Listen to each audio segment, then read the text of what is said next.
La ikraha fiddin. Itu kalau diterjemahkan la ikraha, tidak ada paksaan, fiddin, di dalam agama. Nah, kalau diterjemahkan begitu saja, tidak ada paksaan di dalam agama, gak usah sholat, Pak.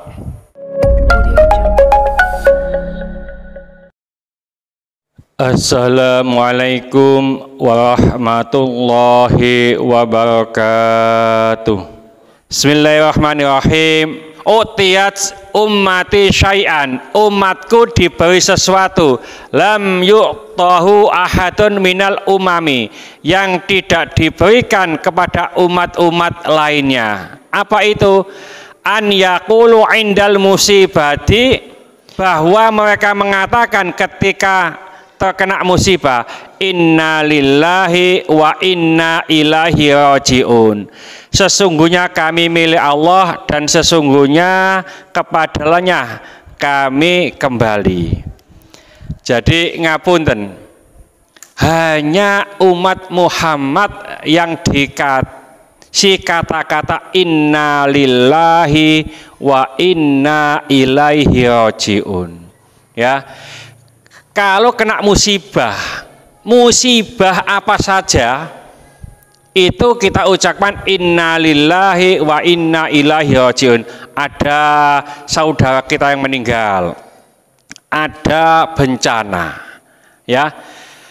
Lalu di kitab ini juga disebutkan gini, kalau ada saudaramu terkena bencana, ucapkanlah alhamdulillah.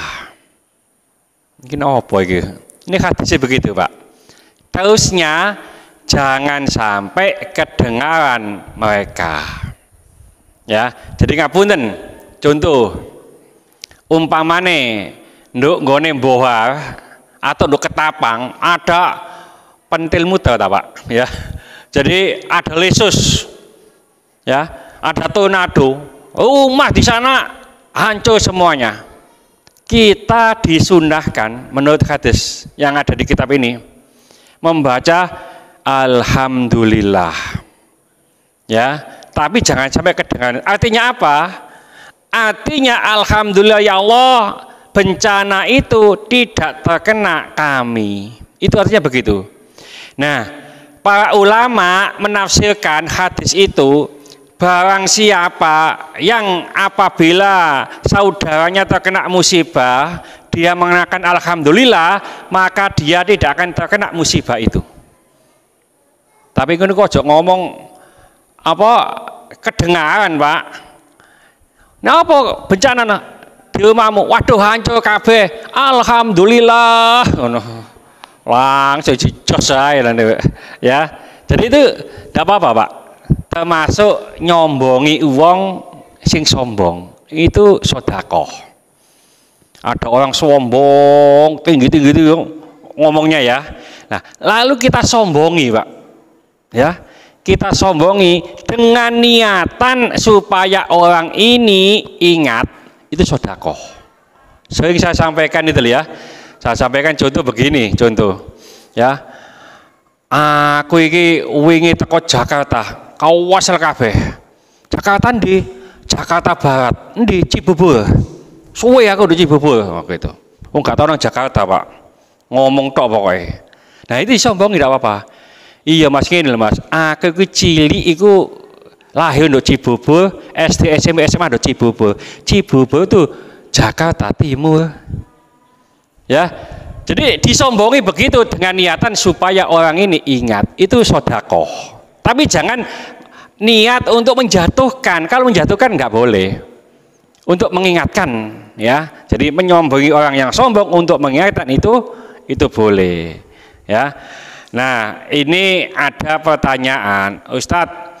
Kalau ada orang yang meninggal itu Islam, itu kan sudah biasa, Pak. Kita ucapkan inna lillahi wa inna ilaihi rajiun.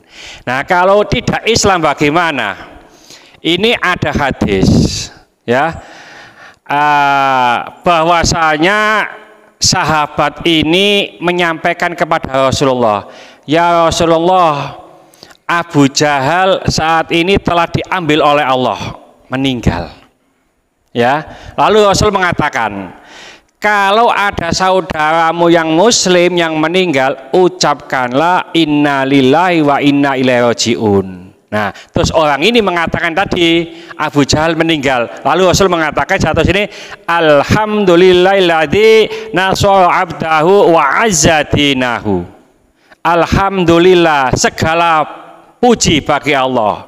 Alladzi nasara abdahu, yang menolong hambanya, wa azzatinahu, dan memuliakan agamanya.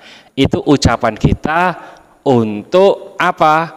Orang non muslim ketika meninggal. Orang non muslim kalau meninggal, ngapunten, itu tidak boleh didoakan dengan 3 doa ini, Pak. Tidak boleh didoakan dengan 3. Pertama, ya Allah, mudah-mudahan Pak Fulan ini masukkan ke surga. Tidak boleh. Ya Allah, mudah-mudahan Pak Fulan ini jauhkan dari neraka. Tidak boleh. Ya Allah, mudah-mudahan Pak Fulan ini ampuni dosa-dosanya. Tidak boleh. Jadi 3 itu tidak boleh. Ya, yang boleh itu apabila masih hidup, itu kita mintakan apa? Hidayah. Itu yang paling pas. Ya, hidayah itu nggak bisa ditunggu, Pak. Nggak datang ujuk-ujuk. Hidayah itu diminta, diusahakan, didekati. Hidayah, ya.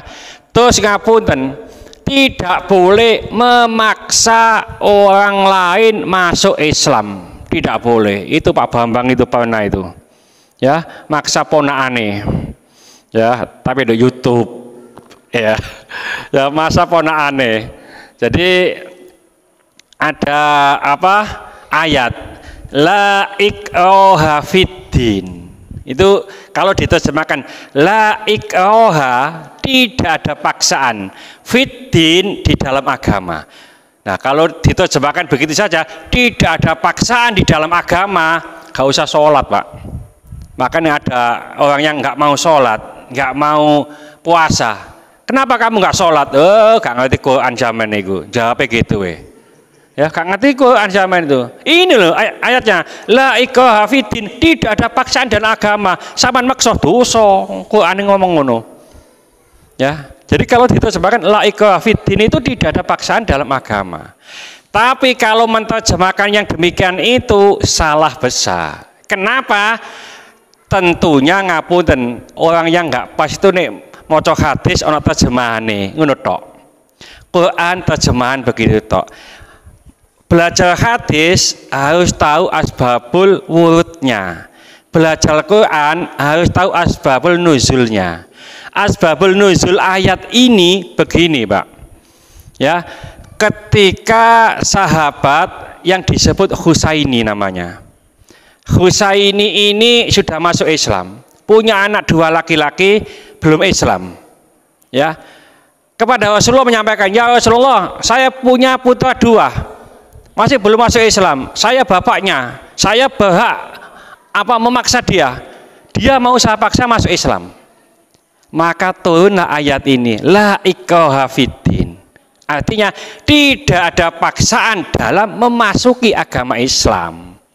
Bukan tidak ada paksaan dalam agama Islam.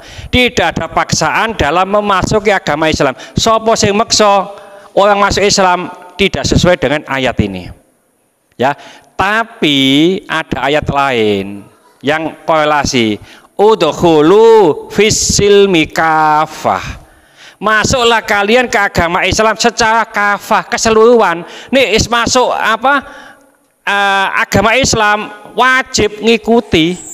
Contoh, kalau kita ke bazar, Pak, atau kuliner ya, jadi banyak toko-toko, banyak warung-warung gini. Kita tidak boleh dipaksa masuk warung itu, masuk warung itu, masuk warung, enggak boleh dipaksa. Tapi kalau sudah masuk warung itu dipaksa sesuai dengan aturan yang ada. Nek kita masuk ke McD atau KFC, itu nyetorkan uang dulu baru dikai panganan. Aturannya begitu. Nek masuk warunge mbok jah, makan dulu baru nyetorkan uang. Dari harus ikuti aturan. Nggak boleh masuk warung itu tidak dipaksa. Kalau sudah masuk harus ngikuti itu. Ngang KFC makan dulu, uang dulu Pak, makan dulu. Mbok jah makan dulu kok. Nggak bisa. Ya, jadi kita harus ngikuti aturan. Jadi kalau sudah masuk Islam, aturan Islam wajib diikuti. Tapi belum masuk tidak ada paksaan. Nah, itu yang kita harapkan. Jadi kalau ada orang meninggal non muslim tidak boleh diucapkan innalillahi wa inna ilaihi rajiun, tapi diucapkan alhamdulillahilladzi nasara abdahu wa azzadinahu. Ya, jadi segala puji bagi Allah yang telah menolong hambanya dan memuliakan agamanya. Itu mudah-mudahan sedikit ini dibarengi hidayah oleh Allah Subhanahu wa taala. Mudah-mudahan segala hajat kita dikabulkan Allah, segala kesulitan kita dibantu oleh Allah. Mudah-mudahan anak kita menjadi anak soleh solehah, taat kepada Allah, patuh dan nurut kepada kedua orang tua. Ilmu kasih keturunan, mudah-mudahan Allah memberi keturunan yang soleh solehah. Ilmu kasih jodoh, mudah-mudahan memberi jodoh yang soleh solehah. Mudah-mudahan di antara kita, keluarga kita, handetolan kita, tetangga-tetangga kita yang saat ini sedang sakit, baik di rumah sakit maupun di kediaman, mudah-mudahan Allah cepat mengangkat penyakitnya, menyembuhkan penyakitnya, dan mudah-mudahan Allah memberikan kesabaran kepada yang sakit, dan dengan kesabaran ini mudah-mudahan Allah mengangkat seluruh dosa-dosanya, dan mudah-mudahan Allah mengampuni dosa-dosanya orang yang mendolimi kita. Al-Fatihah. Bismillahirrahmanirrahim. Wal 'asri innal insana lafi khusrin illa alladziina aamanu wa 'amilus solihati wa tawassaw bil haqqi wa tawassaw bis sabr. Subhanaka wa bihamdika asyhadu an la ilaha illa anta astaghfiruka wa atubu ilaik. Wassalamualaikum warahmatullahi wabarakatuh.